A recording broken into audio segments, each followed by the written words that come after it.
This is Subson Sessions.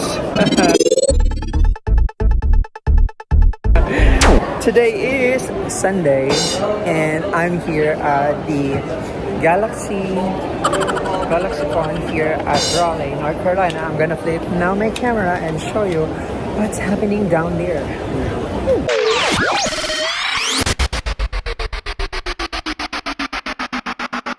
I don't know if I'll get time to talk because there are a lot of things to see and to explore. So let's get started. I'm gonna show you what I'm seeing right now.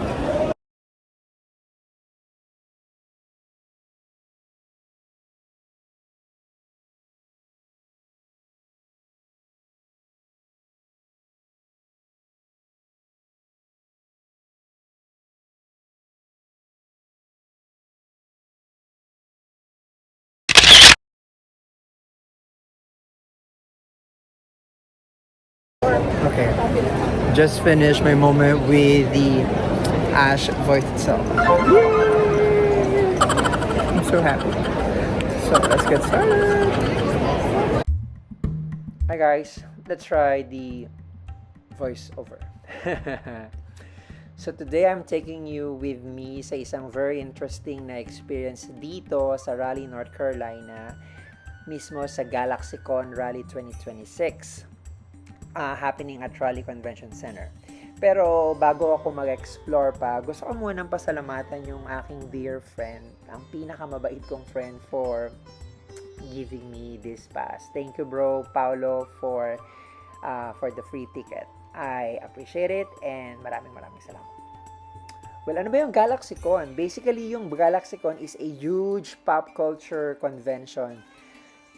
Ito yung lugar kung saan nagsasama-sama yung mga fans ng mga comics, anime, movies, ano ba, mga television shows, ganyan, video games, superheroes, name it, fantasy, science fiction, kung ano na, right? So, parang isipin mo na lang yung childhood memories mo, yung mga characters na pinapanood mo when you were young dun sa TV, yung mga games na nilalaro mo noong mga based sa movies pa noon, yun. Tapos lahat yon nasa isang lugar lang. Oo. Yung iba doon naging totoo talaga lahat. Hindi lang siya basta event na pupuntahan mo lang at saka bibili ka lang ng merch, hindi siya ganun lang. Oo. Tapos parang uwi ka na, punta ka sa event, bibili ka ng merch, yan, bibili ka ng mga pin na ganyan, bibili ka ng mga Funko Pop, tapos uwi na. It is an experience. It is more than that. Sige, explain pa natin. Ang GalaxyCon to me is a place where fans, katulad ko, can meet other fans, yan, or other artists that showcase their work. Sometimes celebrities na may mga meetup na celebrities. Pwede din katulad nung nangyari sa akin. One of the highlights kanina na pinakita ko is nung nakausap ko talaga si Sarah Natoshini, yung very iconic na voice behind Ash Ketchum. So, it has been 30 years ko nang napapakinggan yung boses doon, and finally, after 30 years, nakita ko, nakapanayam ko, ayun, at saka nakakwentuhan ko siya. Kwento ko lang pala kanina, so yung suot ko kaninang sombrero, sabi niya, pwede ko bang picturean yung sombrero mo? Kasi she is working daw on designing the cap. Sabi ko, sige, okay lang. Yun, yung suot kong na black cap kanina. Tapos, yun, natutuwa siya na happy to see you here. Ayan, nakakatawa lang. Kwento ko na, diretso ko na yung voice over ko. Honestly, yung mga maganda sa mga ganitong convention, hindi na kailangan ng mga expert sa comics, hindi rin kailangan na maging expert ka, maging connoisseur ka sa anime, lalo't hindi mo kailangan maging pinaka magaling na collector. Kahit curious ka lang, katulad ko, kahit gusto mo lang tumingin yung mag-window shopping, or kung gusto mo lang simply maranasan yung atmosphere, katulad ko, first time ever in my life, I did not imagine myself na a-attend ako sa Comic-Con kasi tanda na natin. Tapos Comic-Con pa din, 'di ba? So binigyan ako ng pagkakataon ng kaibigan ko na maka-attend sa mga ganitong klaseng event. Ayun. Just to experience. So Nung pagpasok ko kanina dyan sa convention na yan, naramdaman ko agad yung energy. Nakakita kasi ko ng mga taong hindi normal, in a good way. Nakakita kasi ko ng Spider-Man, nakakita ko ng Batman, nakakita ko ng mga villains na characters, ang dami. Ang daming mga characters na nakikita ko lang sa mga posters. Hindi ko sila kilala pero ang dami talaga. Hindi ko nga sila kilala kung sino talaga sila. Pero ang saya kasi hindi ko sila kilala lahat pero na-appreciate ko yung effort. Nakita ko yung creativity ng bawat taong gumawa nun. Yung costume na mukhang ginawa talaga nila for months. Yung mga taong gumawa ng mga accessories nila, yung mga armor nila, tsaka yung nag-design ng kanilang sariling outfit. Dapat pala mas marami akong time na kapagpa-picture sa kanila kasi medyo nahiya pa ako. Anyway, pagdating dun sa merch, yan, yung pinapakita ko ngayon yung mga merch area. Ito yung part na kailangan ko talagang kontrolin. Okay? Kasi kung hindi, goodbye budget. Alam mo yung feeling na pumunta ka lang para magtingin-tingin, tapos classic mistake, sasabihin mo sa sarili mo na maglilibot-libot lang ako, hindi ako bibili, window shopping lang, ganyan-ganyan, Pero like after 10 minutes or so, may hawak na ako. Actually, first 5 minutes, may hawak na agad ako. Ang pop signed na agad ni Sarah, ang gara. Yun. Well, actually, kailangan ko naman talaga kahit hindi naman talaga kailangan. Yun yung mga alibay ko nun during that moment. Para sa mga hindi nakakaalam, yung Funko Pop ay yung mga cute na collectibles, na may malaking ulo at maliit na katawan. Maraming characters na available yun Name it from Marvel, Disney, anime, movie, video games, and many, many more pa. Makikita mo yung mga rare version nun, tsaka yung mga limited edition dito sa mga ganitong klaseng convention. Yun.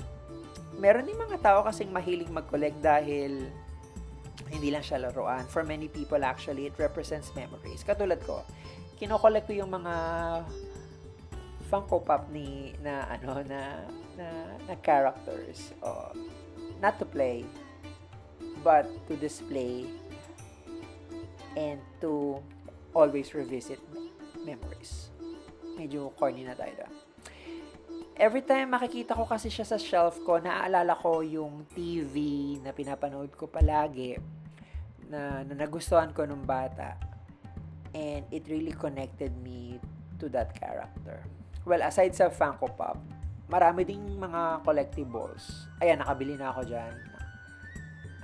Palabas na ako and I wanted to show you the rest of the convention site. Marami diyang mga action figures, statues, comic books, ano pa ba, trading cards, posters, stickers, may keychain pa, may plushies, may mga handmade na craft. Yung pupuntahan ko ngayon is an artist hall, tong sa video na to, where andoon lahat ng mga handmade na craft ng mga artists.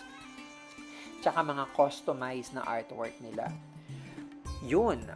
Kung mahilig ka sa Pokemon na katulad ko, actually marami kang makikita. Ganun din, kung mahilig ka sa Marvel, hindi ka din naman mauubusan. Name it, Star Wars din, meron din naman. Yun. Marami ring paintings, digital arts, mga illustration, comic style drawings, may mga anime-inspired artworks, may mga nasa t-shirts pa nga. May mga fantasy paintings din, tsaka portraits. Hindi kasi siya basta lang picture. Ayan, yan yung hall na kung sa tawag na artist hall. Nandyan lahat, binibenta nila yung mga handmade na kanilang obra maestra. Pack. Well, one thing na napansin ko habang naglalakad ako sa convention, everyone is happy. I mean, hindi perfect yung mundo, pero lahat may trabaho, lahat may responsibility. May stress, oo, pero kapag nasa ganitong place ka, parang temporarily nawawala siya. Hindi dahil tumatakas ka, pero dahil pinagbibigyan mo yung sarili mo ng chance na mag-enjoy sa mga simple things. Sometimes, kailangan din kasi natin yun, na makakita ng isang character na makapagpaalala sa childhood mo, yung makita mo yung excitement sa bata, yung makita mo yung adults na excited pa na pa rin, mas excited pa sa bata sa kanilang mga favorite fandom. Yun.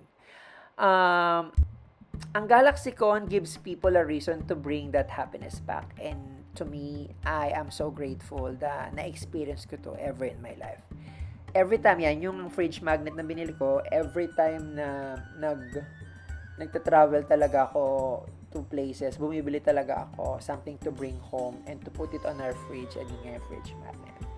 And there you go. This concludes my 2026 Raleigh Galaxy Convention. Ayan yung panel room para sa mga fan. Nandun yung artist, nagsasalita siya. Nandun din yung mga journalists, para nagtitake, yung mga media people, nandun din siya. So, 4 na room siya. Kanya-kanya sila ng mga attendees. Ang ganda. Sobrang ganda. So, that wraps up my Raleigh Convention experience. Palabas na ako dyan. Nabudol na tayo. And papunta na tayo sa kotse. I don't know where to go next. Maybe I can go and stay here in the park. I'm loving my place. Really loving my place. This is just like, say, 25 minutes away from my house. No, 20 minutes away from my house. Yeah? Bongga. 5 minutes later. Hi, so I forgot to do my outro because in there are so many things happening, there are so many things to see, there are so many places to go to. I was literally everywhere. I was really overwhelmed. So I'm doing my outro now here at the Marble Kids Museum. So this is a different place. Well, that concludes my 2026 GalaxyCon here at Raleigh, North Carolina. So the event happened from July 23rd to 26th. Today is the last day.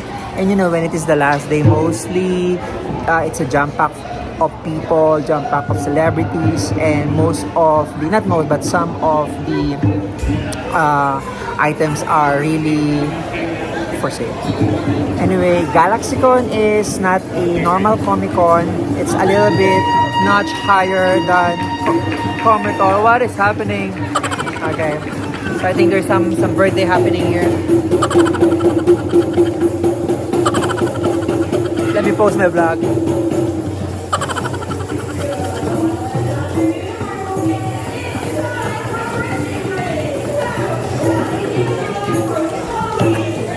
Happy birthday! And then going back there. So, GalaxyCon, as per my understanding, is something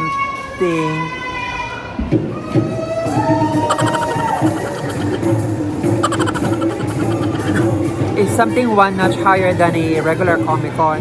There are more there are more people who are in costume, the cosplayer of course, more artists and celebrity. There are different exhibit halls, main stage, the panel rooms that you can go to as a fan. There are so many. There are also like a dance battle. There were, what else? Some artists' work. You know, when I visited that room, it was full of art exhibit. You know, from drawing, painting, 3D art painting. I mean, it's really a lot. So GalaxyCon is really, really highly recommend, especially if you're a fan. Yeah, that's for you. And I wanted to make a huge shout out to my dear friend Paolo for the tics. Thank you so much, bro. Really means a lot to me. My first time attending to the Comic Con or GalaxyCon ever in my life, and it happened here in the United States, here in my very city, here in America. It was really an overwhelming feeling. Of course, Sarah, the voice behind Ketchum, finally I was able to meet her, and that really is the highlight of my GalaxyCon experience. Sorry, there are so many kids running around here as I am here at the Kids Marble Museum. What am I doing here? No, I'm just trying to pick up my wife and my kid here. So while I was in the GalaxyCon, like 4 minutes away from the convention center, from here, the Kids Marble Museum. I don't know why I'm explaining this, but yeah, it was really really fun. Whenever I go to places, I always buy fridge magnet, and as you saw a while ago, I show you the fridge magnet that I bought, and it was really, it's one of my to-do things whenever I go to places. Big shout out to Kim and to Pinky Pete for always watching my vlog. Miss you guys. And to those who are watching my vlog or any of my video, please do comment your name down there, and I'm gonna say hi to you. A big shout out on my next vlog. But anyway, thanks for hanging around with me. This has been your Obsona Obsessions. Hola.